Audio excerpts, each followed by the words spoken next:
It was a Friday night when Rachel Morgan found herself home alone for the first time in months. Her parents had gone out of town for the weekend, and her younger brother was at a friend's house. Just her, the empty house, and the soft hum of the refrigerator. She didn't mind it at first. She had movies lined up, a blanket on the couch, and her phone plugged in beside her. Outside, rain tapped lightly against the windows. At around 10:30 p.m., she paused her show and opened her phone. A small notification popped up from her home security app. Motion detected. Living room camera. She frowned. Her house had 2 cameras, one by the front door, one in the living room near the back hallway. She tapped the alert.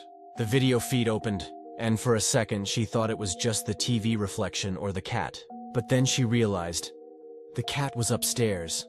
The camera view showed the dim living room, half lit by the aquarium glow. Something moved past the couch. Just a shadow. Quick, like someone walking across the frame. Then the camera flickered, glitched for a second, and froze. Rachel sat up straight, pulse quickening. She turned down the volume on the TV. The house was suddenly too quiet. She waited, staring at the phone. Another notification buzzed almost instantly. Motion detected. Living room camera. Her throat went dry. She tapped again. This time the feed was black, but she could hear faint sounds. A floorboard creaking, something shifting in the dark. The camera light in the feed blinked once, and then the connection dropped. Rachel whispered to herself, "It's probably a glitch." But her voice didn't sound convincing, even to her own ears. She got up slowly and walked to the top of the stairs. From there, she could see the edge of the living room below. Empty, as far as she could tell. The rain outside had turned heavier, hitting the glass in uneven bursts. She hesitated, then picked up her phone again and opened the front door camera. The front porch was empty, but through the reflection in the glass panel, she could see a faint flicker of light coming from the living room, as if the TV had turned itself back on. She hadn't touched the remote. Rachel took a slow breath, then whispered, "Alexa, turn off living room lights." Nothing. Alexa, silence.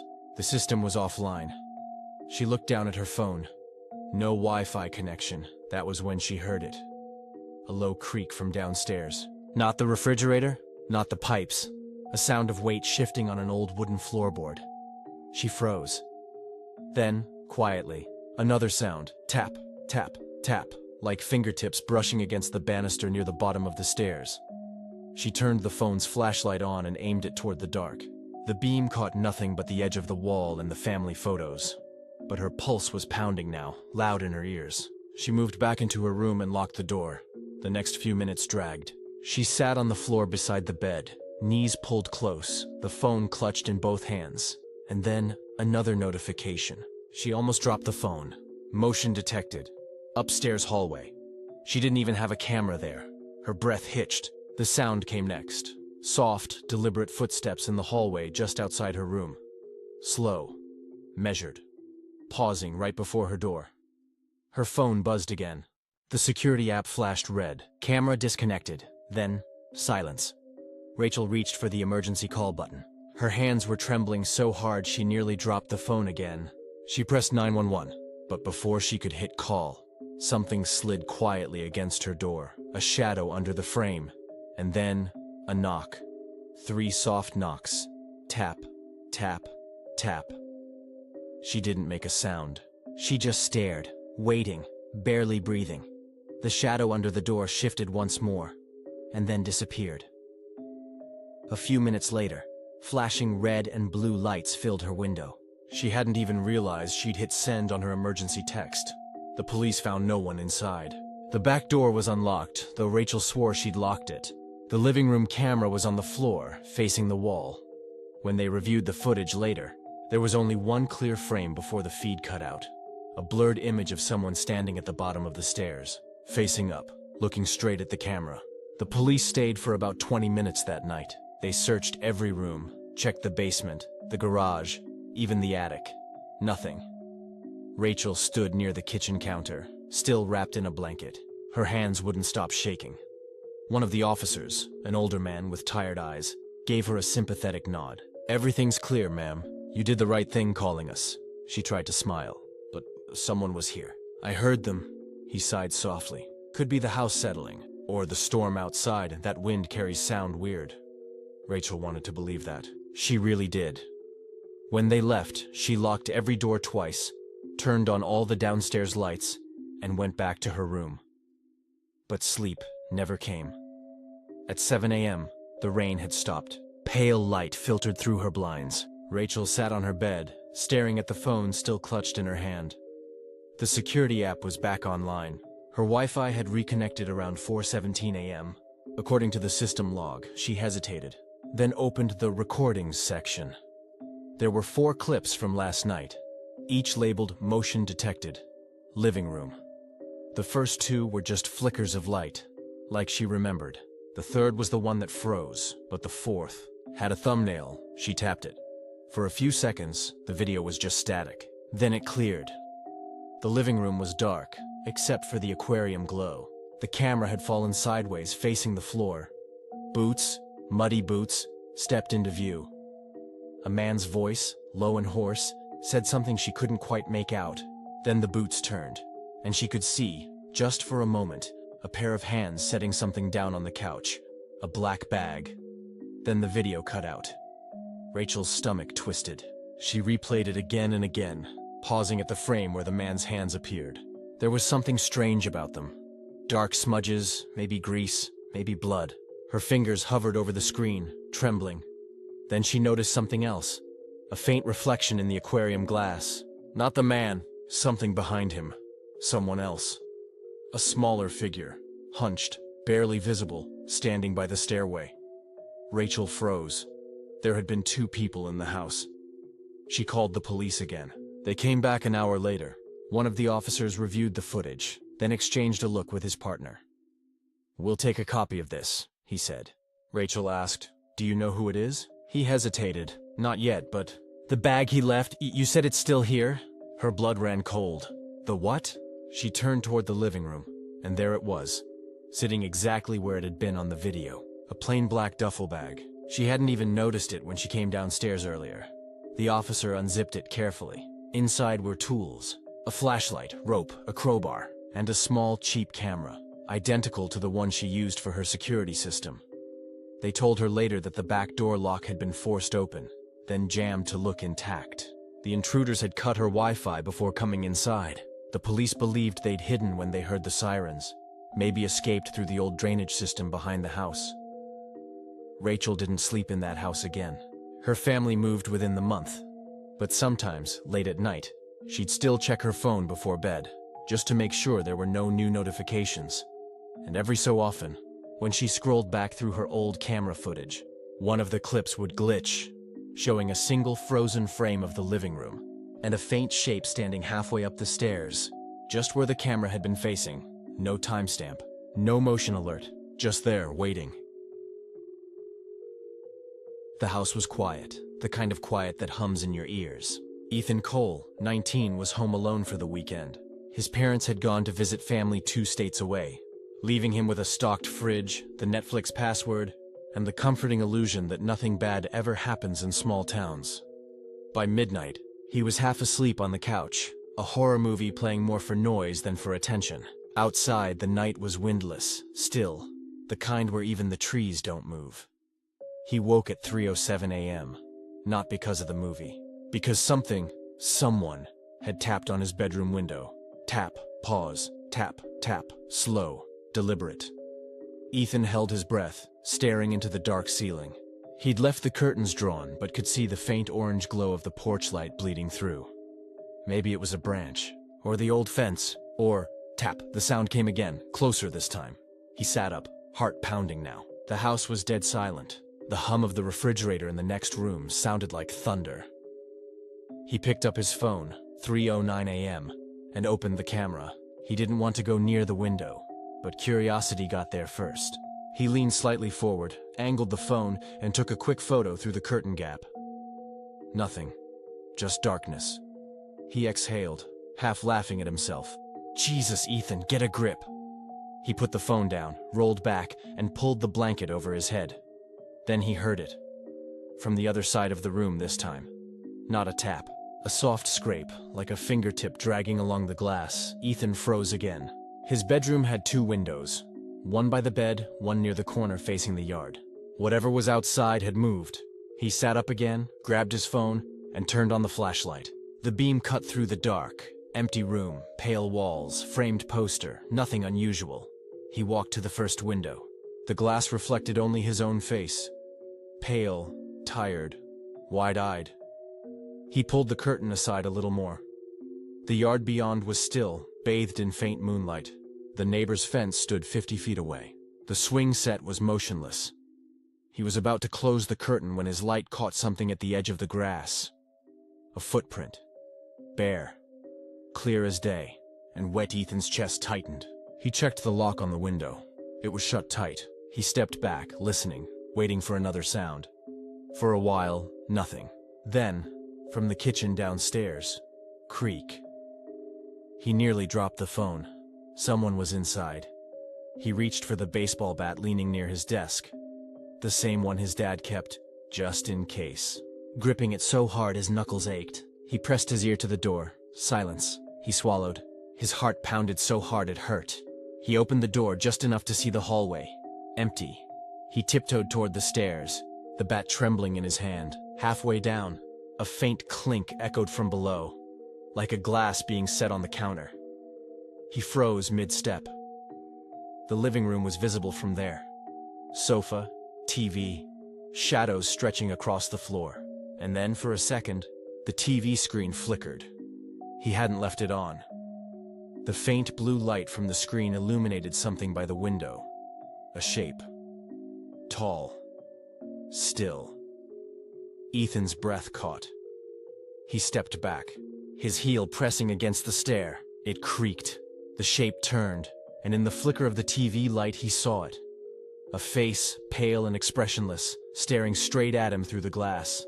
Ethan didn't move. For a few long seconds, the only sound in the house was his own breathing. Sharp, shallow, terrified. The figure at the window stayed still, half lit by the faint blue glow of the TV. He could make out the man's outline now. A hood, dark jacket, face too pale to belong outside at this hour. Then, as if realizing he'd been seen, the figure leaned forward and tapped the glass. Once. Twice. 3 times. Each sound cut through the silence like a heartbeat. Ethan stumbled backward up the stairs, gripping the bat so tight his hand cramped. He ducked into his room, shut the door, locked it, and pressed his back against it. The man hadn't tried to break in. Not yet. Ethan's first thought was to call 911. His hands shook as he grabbed the phone, almost dropping it. 911, what's your emergency? He tried to whisper, but his voice came out broken. Someone's outside my house. He's looking through my window. I'm alone. Stay on the line. What's your address? As he gave it, he heard a faint creak downstairs. The front door. Ethan's blood turned to ice. He's inside, he whispered. He's inside my house. Ethan, lock yourself in a room. Do not try to confront him. Officers are on their way. Can you stay on the phone? He nodded before realizing she couldn't see him. Yes, please hurry. The operator kept him talking, asking his age, if he had a weapon, where he was hiding. He said he had a bat and was in his bedroom upstairs. Then came the footsteps. Slow, careful, wood creaking under weight. They were on the stairs. Ethan, the operator said. He didn't answer. He held the bat up, tears starting to burn his eyes. Another step. Then another. Whoever it was had reached the top of the stairs. Ethan could see the faint shadow under the crack of his door. Unmoving. Just waiting. The operator's voice was a whisper in his ear now. Ethan, the police are 2 minutes away. Stay quiet. The shadow shifted. A low, steady sound came from the other side of the door. Breathing. Ethan's hand was slick with sweat. He thought about his dad's shotgun in the basement, about running for the window. Then he heard it. The knock. Soft, rhythmic, against his bedroom door. Knock. Knock, knock. Ethan's heart was beating so loud it drowned everything else. He wanted to scream, but nothing came out. And then, just as suddenly as it started, the knocking stopped. Silence. Seconds dragged. Then, faint sirens in the distance. When the red and blue lights finally flashed through his window, Ethan ran. He threw open the door. No one was there. The hallway was empty. He ran downstairs. The front door was wide open, the cool night air spilling in. The police found footprints leading from the porch across the yard, vanishing into the trees beyond. Bare footprints, the same as the ones he'd seen in the dirt. They never found the man. 2 days later, an officer came by to drop off a report. He said there had been similar calls from other houses that week, all around 3 a.m. Each homeowner reported the same thing, a quiet tapping on the window, and a face they couldn't describe. Ethan's parents came home early after that. He refused to sleep in that room again. But some nights, when the house settles and the pipes shift, he swears he can still hear it. 3 soft knocks somewhere behind the walls. Tap, tap, tap. It was close to midnight when Claire Donovan finally turned off the TV. The neighborhood was quiet, the kind of suburban silence where you can hear your own heartbeat. Her small house sat at the end of a cul-de-sac, surrounded by identical homes with trimmed lawns and motion lights. She liked the stillness. Her husband, Mark, was away on a week-long business trip, and although the empty house felt a little too large at night, it also felt safe, predictable. She double-checked the locks, poured herself a glass of water, and went to bed. At 1:43 a.m., Claire woke up, not because of a nightmare, because she heard something. Click. A metallic sound, faint but distinct. The sound of a doorknob turning. She lay perfectly still, her body tense, heart thudding in her chest. It came again, slow, cautious, as if whoever was on the other side didn't want to be heard. Her bedroom was at the end of the hallway. From there, she could see the faint glow from the living room nightlight spilling across the floor. Click. Another turn. Claire sat up, holding her breath. Was it the wind? The house settling? But then, creak. Floorboards. Someone was at her front door. She grabbed her phone from the nightstand and checked the time again. 1:44. The tiny notification bar showed her front porch camera was disconnected. Her stomach dropped. She'd installed that camera after a package was stolen months ago. It had never once lost signal, until now. Claire swung her legs over the bed, moving as quietly as she could. She slipped her feet into slippers and tiptoed to the window. Outside, the street was empty. Not a single car, not a sound. The houses across the way were dark. Then came another noise, a faint rattle of metal, like keys brushing against the lock. Someone was trying to pick her door. She backed away from the window, heart racing, her hands trembling as she dialed 911. 911. What's your emergency? There's someone at my front door, she whispered. They're trying to open it. Okay, ma'am, stay calm. Is your door locked? Yes. Yes, I checked before bed. Good. Officers are on their way. Stay somewhere safe. Do not go near the door. Claire hung up and crept toward the kitchen. She grabbed the largest knife she could find and crouched behind the counter. From there, she could see part of the entryway through the narrow hall. The door handle moved again. Slow, deliberate, like someone testing how much noise it could make. Then, silence. Seconds passed, maybe a minute. Then a knock. Soft, measured, 3 times. She froze. Then another knock, slightly harder. Knock, knock, knock. Who's there? She called out before she could stop herself. No answer. She strained her ears, trying to listen past the pounding of her pulse. Then came a voice, low, muffled, right on the other side of the door. Please, help me. Her breath hitched. It was a man's voice, shaky, almost pleading. Please, he said again. I think I'm hurt. Can you open the door? Every instinct told her no. Sir, I've called the police, she said, forcing her voice to stay steady. They're on their way. Silence. Then, softly. Why would you do that? Claire's blood turned to ice. The voice wasn't weak anymore. It was calm, controlled, and much closer than before. There was a scraping sound, metal against wood. And then the doorknob rattled violently. Once, twice. The whole door shook in its frame.